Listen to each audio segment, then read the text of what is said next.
Novel گورا رابندرناتھ ٹیگور کی تخلیق ہے اور یہ ایک پیچیدہ ناول ہے۔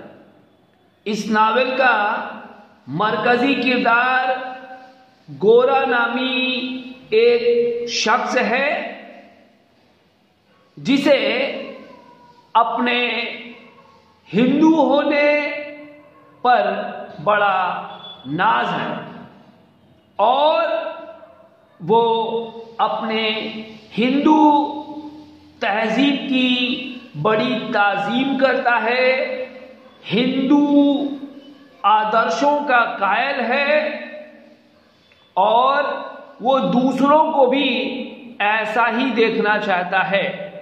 اپنے وطن ہندوستان کے تئیں اسے سخت محبت ہے اور اس کا یہ خواب ہے کہ ایک ایسا ہندوستان دیکھے جو بدعنوانی سے، ناانصافی سے، ظلم و زبر سے پاک ہو۔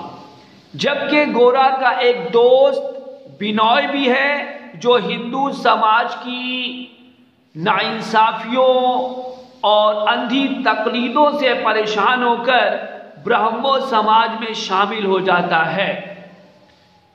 وہ توہم پرستی اور بھید بھاؤ کے سخت مخالف ہے۔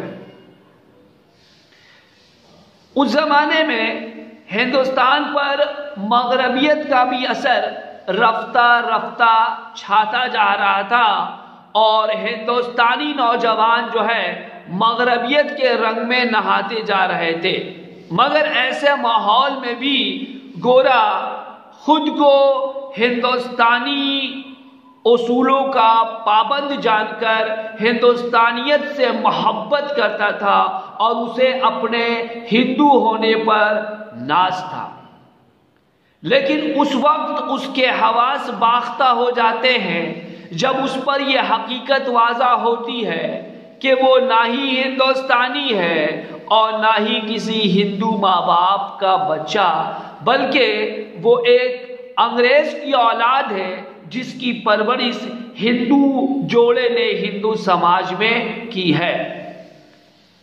اس حقیقت سے آشنا ہونے کے بعد وہ بڑا مایوس ہو جاتا ہے اور پھر یہ طے کرتا ہے کہ اب وہ تمام مذہبی بندھنوں سے آزاد ہے اور اس کا سب سے بڑا مذہب ہے قوم پرستی اور وطن پرستی۔ وہ اب کسی دھرم کے نام سے، کسی مذہب کے نام سے اپنی شناخت نہیں دے گا، بلکہ اپنی قومیت ہندوستانی ہونے سے اپنی شناخت کو اجاگر کرے گا۔